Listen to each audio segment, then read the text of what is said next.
अष्टावक्र गीता अध्याय 11 सूत्र 3। विपत्ति और संपत्ति दैव योग से ही समय पर आती है। ऐसा निश्चय वाला पुरुष सदा संतुष्ट स्वस्थेंद्रिय हुआ, न कोई कामना करता है न शोक करता है। विपत्ति और संपत्ति दैव योग से ही समय पर आती है।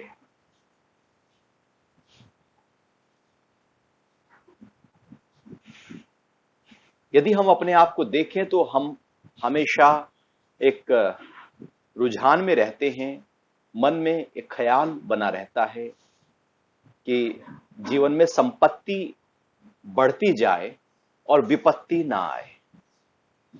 हमारी कोशिश विपत्ति से दूर हटकर संपत्ति की तरफ जाने की हो। संपत्ति मतलब जो अच्छाई है, विपत्ति मतलब जो बुराई है।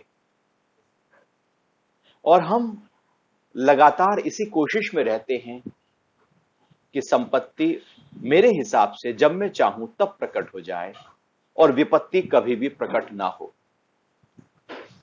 ये संपत्ति और विपत्ति की प्रक्रिया मन में भी चलती है और बाहर भी प्रकट होती रहती है।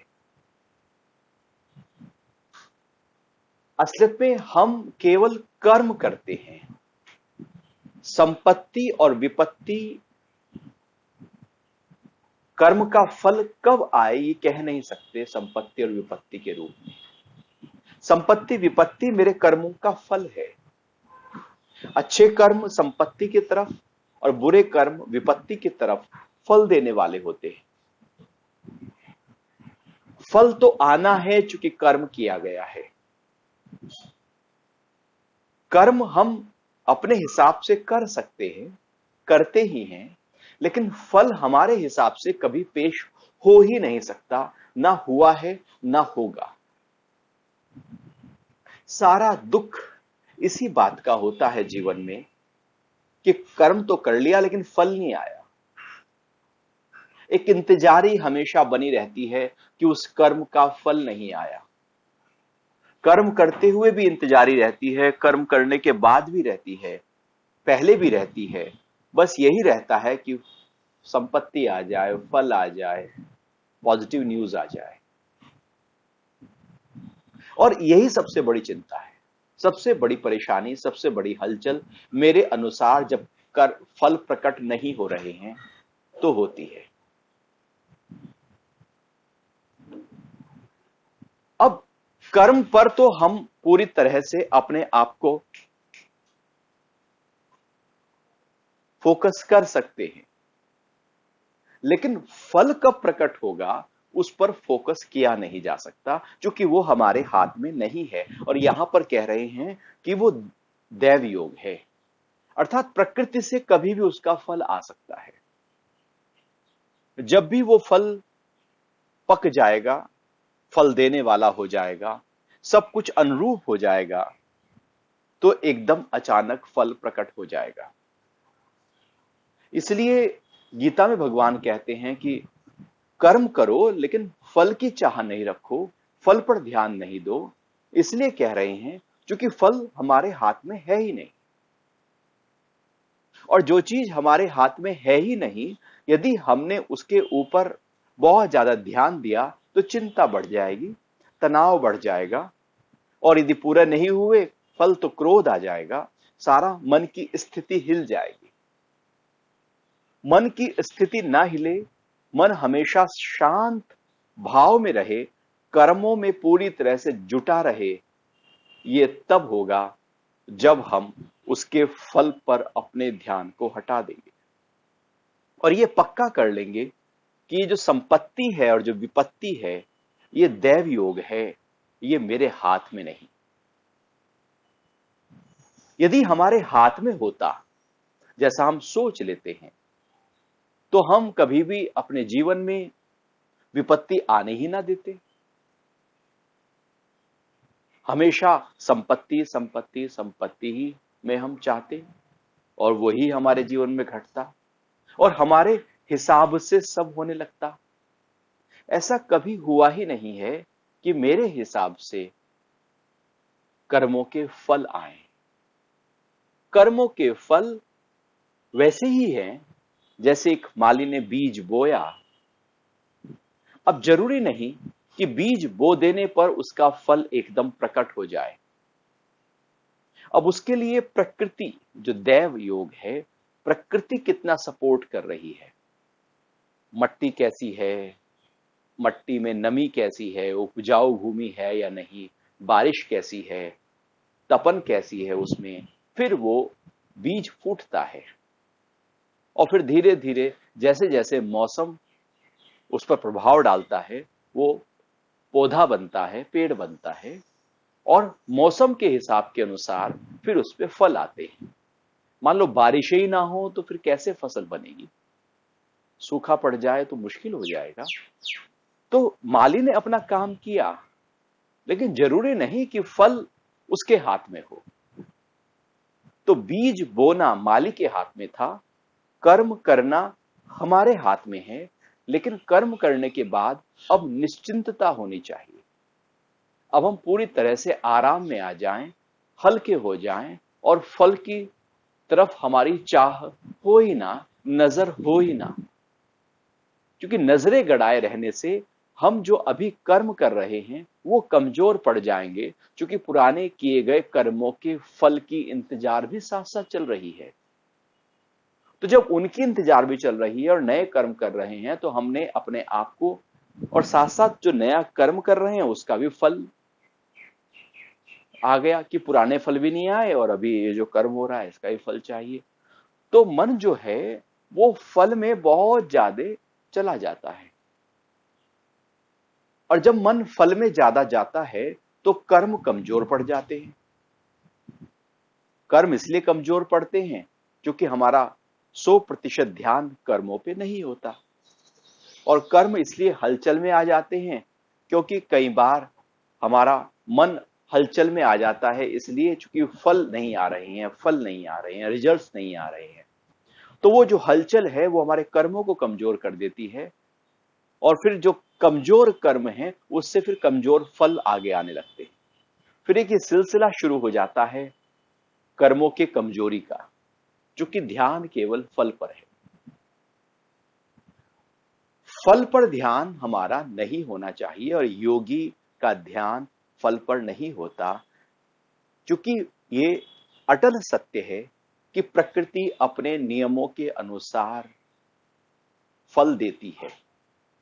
प्रकृति के अपने नियम हैं और प्रकृति उन नियमों से जरा सा भी रत्ती भर भी दाएं बाएं नहीं होती। जो भी प्रकृति का नियम है, कर्म हमारे हाथ में है, उसका फल देव प्रकृति ने अपने हाथ में रखा हुआ है। जब प्रकृति जो बाहर दिख रही है वो भी प्रकृति है और हमारा जो चित्त है, बुद्धि है, मन है, अहंकार है, ये हमारी अंदर की प्रकृति है। तो जो कर्म किया उसका फल चित्त में इकट्ठा हुआ, अब वो कब पॉपअप होगा उसका फल पूरी तरह से, वो हमारे हाथ में नहीं। उसको यहां पर कह रहे हैं कि वो दैव योग है। और जब ये अच्छी तरह से विश्वास पक्का हो जाए, मजबूती के साथ स्टेब्लिश हो जाए ये प्रिंसिपल कि ये मेरे हाथ में नहीं है संपत्ति और विपत्ति, मेरे हिसाब से न कभी संपत्ति आई है न कभी विपत्ति आई है, अचानक विपत्ति घट जाती है सब अच्छा चलते हुए। अचानक बहुत अच्छे हम सारे काम कर रहे हैं, भाव अच्छा है, सब शुद्ध है और कोई बहुत बड़ी विपत्ति आ जाती है। हम कहें ये हमारे साथ क्यों हुआ। अब वो विपत्ति हो सकता है न जाने किस जन्म का फल आ गया, कब कैसे क्या चीज प्रकट हो जाए अंदर से चित्त से कहा नहीं जा सकता, तो वो हमारे हाथ में नहीं। और कब बिल्कुल सब जगह से लॉस ही लॉस हो रहा हो, दुखी दुख खड़े हों और अचानक कोई एकदम संपत्ति आ जाए, सुख आ जाए, एकदम छप्पर फाड़ कर मिल जाए, तो कहा नहीं जा सकता। तो जब हम पूरी तरह से उस परम पिता परमात्मा के प्रति विश्वास रखते हैं और कर्मों में अपने प्रति विश्वास रखते हैं कि मैंने कर्म बेहतर किया, अब फल जब आए जो आए आए न आए उसकी इंतजारी नहीं, उसकी इच्छा नहीं, उसकी चाह नहीं। और यदि इच्छा चाह इंतजारी है तो मन को हमने खुद हिला लिया।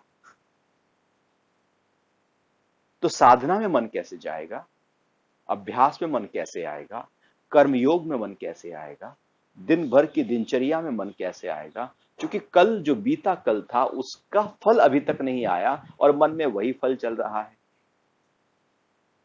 तो संपत्ति और विपत्ति दैव योग से ही प्रकट होती है।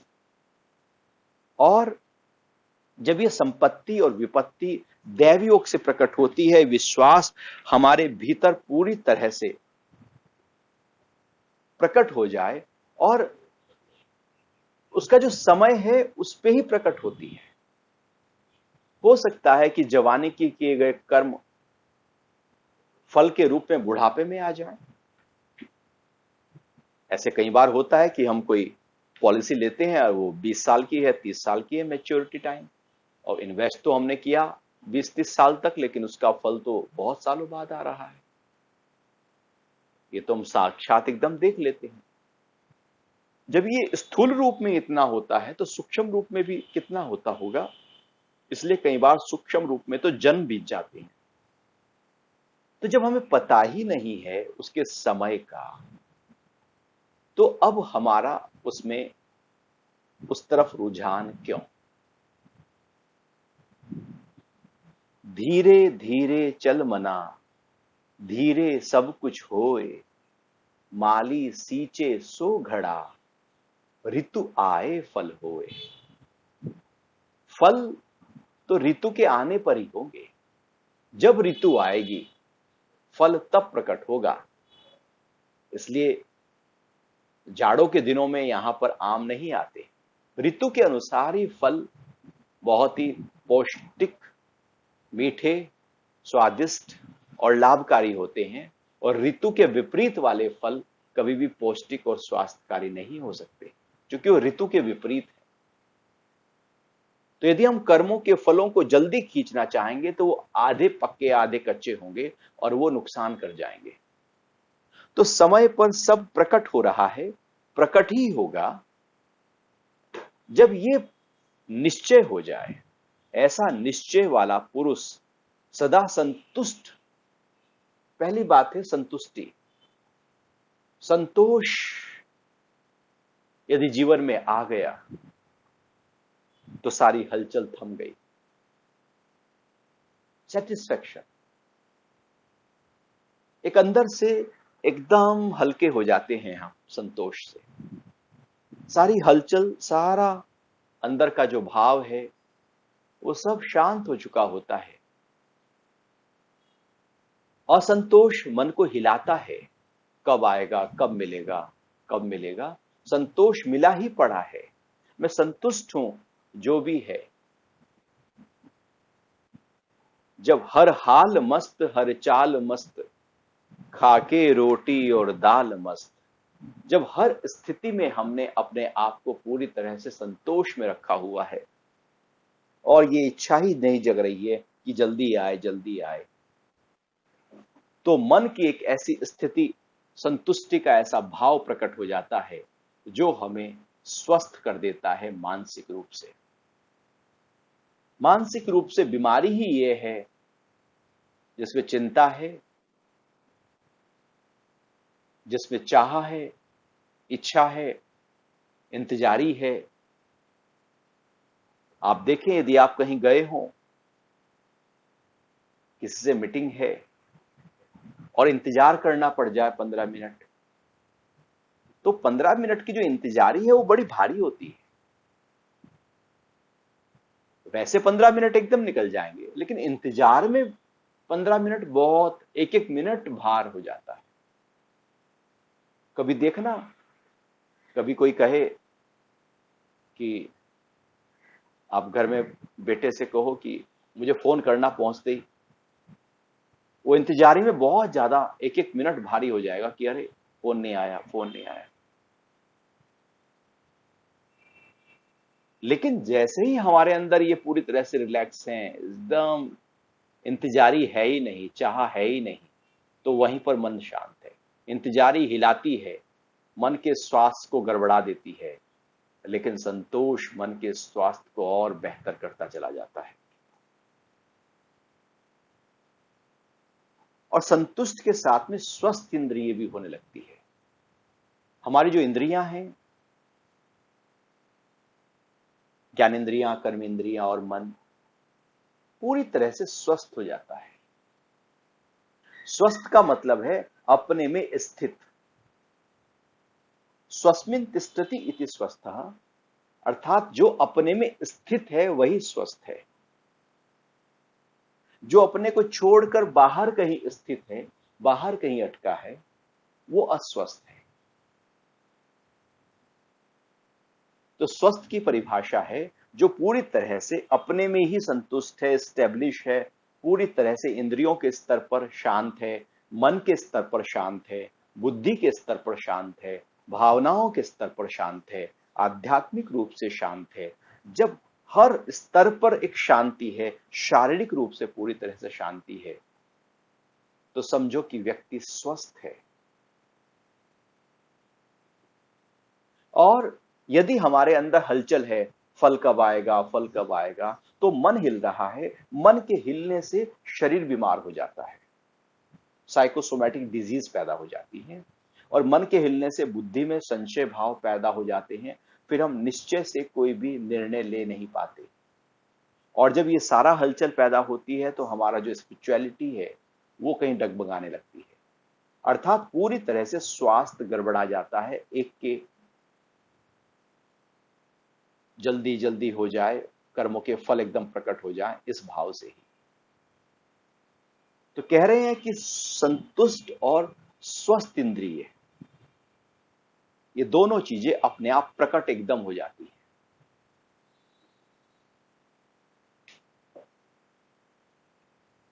तो जब ये दोनों चीजें प्रकट हो जाती हैं और पूरी तरह से प्रकट हो जाती हैं, तो हम अपने आप में ही मस्त होने लगते हैं, शांत होने लगते हैं, और फिर कोई भी कामना नहीं करता, क्योंकि पता लग गया है कि सब देव योग है, मेरे हाथ में ही नहीं है। और ये अच्छी तरह से अंदर से जागरूकता आ गई है। नोट कि ऊपर ऊपर से हमने कहा कि नहीं, ये तो सब भगवान के हाथ में है, और फिर अंदर अंदर इंतजार है। ऊपर से बोला भगवान के हाथ में, लेकिन अंदर सोच रहे हैं कब आएगा, कब मिलेगा, कब पूरा होगा। तो वो अंदर से यदि हलचल है, अंदर से कामना है, तो वो तो फिर हिल रहा है, तो कामना ही खत्म हो जाती है अंदर से। कामना जो अंदर हमें हिला रही है, उसी पर सीधा प्रभाव पड़ता है, और हम इच्छा रहित हो जाते हैं, निरिच्छा हो जाते हैं, निष्काम हो जाते हैं। फल कब आएगा ये भाव ही सकाम है, और उस फल पर ध्यान ही नहीं है, उसके लिए कोई कामना ही नहीं है, तो हम निष्काम भाव में आ गए। और निष्काम भाव अपने आप एकदम आराम दे देता है, हल्कापन दे देता है। और फिर कह रहे हैं कि ना शोक करता है, क्योंकि शोक भी तो यही है हमारा कि मिला नहीं, और जैसे कर्म किया था वैसा तो फल आया नहीं, थोड़ा कम ही आ गया, तो शोक होने लगता है। अरे मैंने तो इतना मेहनत किया, मुझे तो प्रॉफिट मिला नहीं, और पास वाला जो था उसने तो इतना ज्यादा ध्यान भी नहीं दिया, उसको ज्यादा प्रॉफिट मिल गया, उसकी तो कीर्ति होती जा रही है, मेरी तो हो नहीं रही है, मेरी कब होगी। तो वो इंतजारी आ गई, और फिर इंतजारी के कारण से शोक पैदा हो गया, एक दुख पैदा हो गया, डिप्रेस हो गया व्यक्ति। तो डिप्रेशन भी तभी पैदा होता है जब फल की इंतजारी है और मेरे अनुरूप नहीं हुआ। फिर दुख आ जाएगा, और दुख को हम पकड़ लेते तो डिप्रेशन और शोक पैदा हो जाएगा। अर्थात किसी एक दुख के भाव में निरंतर बने रहने को शोक कहते हैं। और जब ये पक्का है कि देव से होता है, सब कुछ देव योग से हो रहा है, तो शोक होगा ही नहीं। सब कुछ यहां उसकी इच्छा से हो रहा है, अब उसको परमात्मा कहो, उसको प्रकृति का सिद्धांत कहो, प्रकृति के नियम कहो, उसको कर्मों के फलों की परिपक्वता कहो, कुछ भी नाम दो, लेकिन वो अपने आप प्रकट होगा। जब ये पूरी तरह से हमने पक्का किया तो शोक नहीं आएगा। और जब शोक ही नहीं आएगा तो जीवन तो अशोक हो गया। अशोक रहना तेरा धर्म है, गीता में बोलता है। शोक सबसे ज्यादा हमारे जीवन को विचलित करता है, और शोक के कारण से हम कभी भी ऊंचाइयों पर नहीं जी पाते। शोक के कारण से ऊर्जा बहुत ही निचले स्तर पर बहने लगती है। और यदि जीवन में शोक ना हो, अशोक हो जाए, तो प्रसन्नता, उत्साह, उमंग, उल्लास, स्फूर्ति, फूलों की महक, चिड़ियों की चहक, वो जीवन का पल पल बहने वाला हिस्सा हो जाती है। क्योंकि शोक ही तो है जो नीचे खींच रहा है, अशोक है जो उड़ा देता है हमको ऊंचाइयों पर। तो शोक नीचे भारी कर देता है मन को। इसलिए बहुत डिप्रेस व्यक्ति हो तो भारीपन महसूस करेगा। वो जब चलेगा तो भी ऐसा लगेगा कि अरे उसका शरीर में जैसे वजन बढ़ गया, और धीरे धीरे झुक झुक कर, क्योंकि मन में भारीपन आ गया। और जब मन भारी होता है तो बॉडी का वेट बढ़ जाता है, और मन जब हल्का होता है तो 100 किलो का आदमी भी फुटबॉल की तरह दौड़ता है, क्योंकि मन में हल्कापन है। तो शोक हमारी सारी अध्यात्म की ऊंचाइयों को रोक देता है। और जब कामना ही नहीं है, और जब ये पक्का किया हुआ है कि सब देव योग से होगा, तो शोक भी जड़ से खत्म हो गया। और यदि शोक ही खत्म हो गया तो अध्यात्म की ऊंचाइयां स्वतः प्रकट होने लगेंगी। तो विपत्ति और संपत्ति देव योग से ही समय पर आती हैं। ऐसा निश्चय वाला पुरुष सदा संतुष्ट, स्वस्थेंद्रिय हुआ, ना कोई कामना करता है, ना शोक करता है। अष्टावक्र गीता अध्याय 11 सूत्र 3।